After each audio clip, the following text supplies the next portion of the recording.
When we were wanting to go to Balmet to get some more medical supplies, we had told the pastor we needed to go, and he said the only way to go is by motorcycle. And it's an hour trip on motorcycle, and we were thinking, don't really want to do that. It's really muddy and we could fall off, and it just doesn't sound like a good idea right now. And so we prayed and we asked, do you have a vehicle? And he says, no, I don't know anyone. But then there was a Deliverance Church neighbor who had this vehicle that we could use. And it was so wonderful because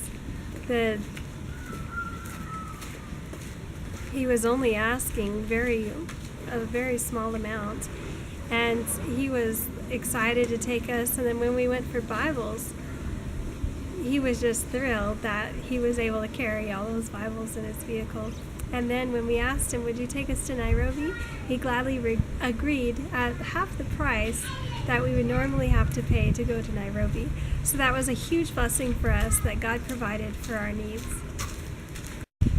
The reason the driver was so kind and reducing the price is because his family was treated in clinic. He had come with his mom and she had been treated. And they were just so thankful that we had come to their village to help them. In Bukacha, it was raining all the time and very cold, and I got sick and had a high fever, and the people were really worried about me. They heated water to try to help me that would be able to take a hot bath with charcoal, and they all gathered together in a house and prayed for me. And after an hour of treatment, my fever was finally down to 99.9. And so we were very thankful that God had answered their prayers, and my fever was reduced and I was on the mend.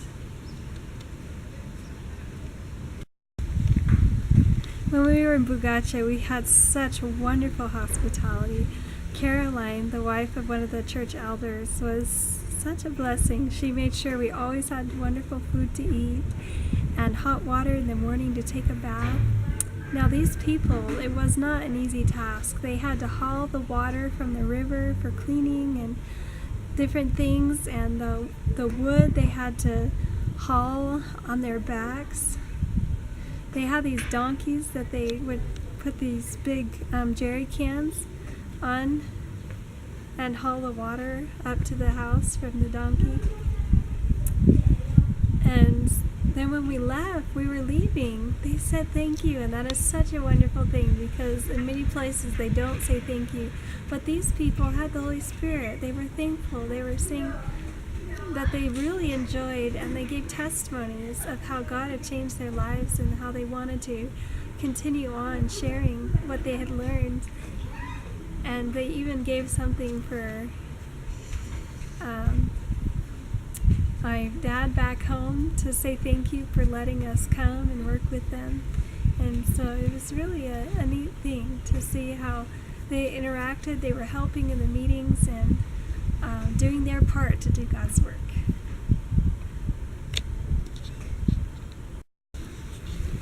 One morning I went into the kitchen and I saw how they did it. They have cement that they've shaped into kind of like a stove or a fire pit, that they have a round thing like this, like a U shape. Then they set the big kettle on that, and they put the firewood under it. And they were hauling this firewood. There was a really old lady.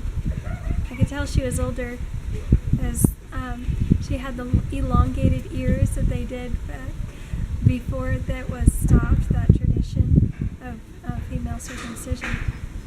And she was carrying the wood on her back, and real strong lady, amazing. They were carrying the firewood so that we could have our food hot and cooked when we